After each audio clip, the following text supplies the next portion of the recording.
Aging data. Aging data is an important part of the Enviro module, especially for Total Materia's users who depend on polymers. For time-temperature dependency, simply select the temperature and choose the property diagram you want to view. Scroll across the curve to see the live data or use Total Materia's unique diagram functions.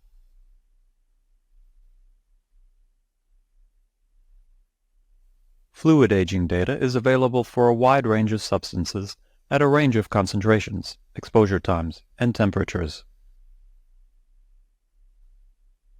For instance, there is test data available for 2 conditions for acetic acid. Each test is described and the data from verified sources is shown in a common format, available whenever you need it for thousands of materials.